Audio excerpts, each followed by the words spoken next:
मी advocate Gorakhnath Narasimha Rao Balkawade गेल्या अनेक दिवसापासून तुकारामजी मुंडे साहेब यांनी महाराष्ट्रामध्ये भेसळीवरती अतिशय जोमाने काम सुरू केलेलं आहे। एक IAS ऑफिसर अख्ख्या महाराष्ट्राला नव्हे तर अख्ख्या देशाला हादरून सोडलेलं आहे।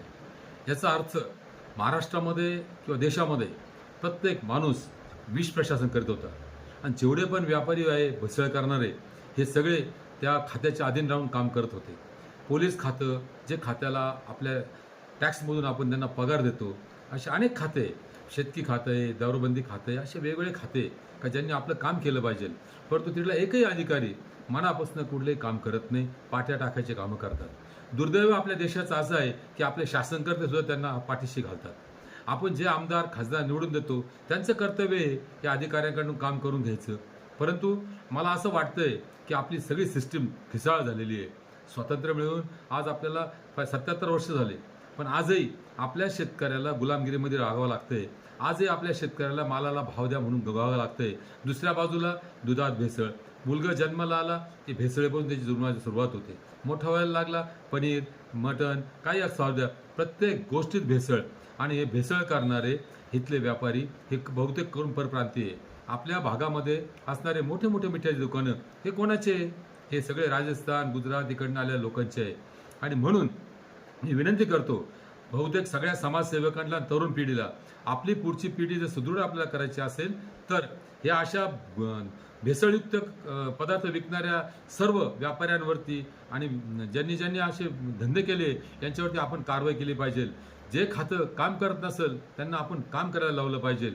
जोपर्यंत हा तरुण जागा होत नाही तोपर्यंत आपल्या देशात बदल होणार नाही।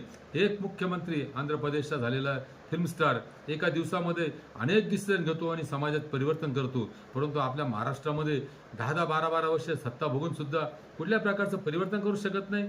दुर्दैव आहे, एक पोलीस स्टेशनला फिर्याद देण्याकरता जावं लागतं तर पोलीस आपली फिर्याद घेत नाही आणि एक चोर आणि डर खोज पोलीस स्टेशनला गेला तर खुर्ची बसवायला देते। याच्या इतकं दुर्दैव दुसरं कुठलं नाही। मित्रांनो, जागे व्हा। तरुण पिढी आज कॉक्रोचच्या रूपाने आपल्या समोर आलेली आहे। कॉक्रोच जनता पार्टी या पार्टीच्या माध्यमातून लोक आपले विषय मांडते, नेटचे पेपर लीक, सगळ्या परीक्षेचे लीक। बहुजन समाजाचे मुलं आज देशाचं रक्षण करते, समाजाचं रक्षण करते आणि त्यांनाच पेन्शन नाही आहे, परंतु जे आमदार खासदार एकदा निवडून येतात त्यांना आयुष्यभराची पेन्शन। केवढं मोठं दुर्दैव आहे सांगा मला। ज्या माणसाने आयुष्यभर माणूस समाज घडवला, ज्या माणसाने देशाची आयुष्यभर सेवा केली त्या लोकांना अग्निवीर, आणि ज्या लोकांनी 5 वर्षामध्ये भ्रष्टाचार केला, लोकांचे रक्त खाले, त्यांना पेन्शन। इतकं येतो दुर्दैव दुसरं कुठलंही नाही। मित्रांनो, तरुण पिढी जागे व्हा, अजूनही वेळ गेलेली नाहीये।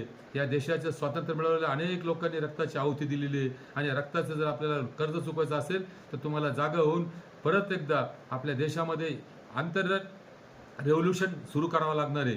पुन्हा एकदा आपल्या सर्वांना विनंती करतो की या सर्व कार्यक्रमात सहभागी व्हा आणि देश वाचवा। धन्यवाद।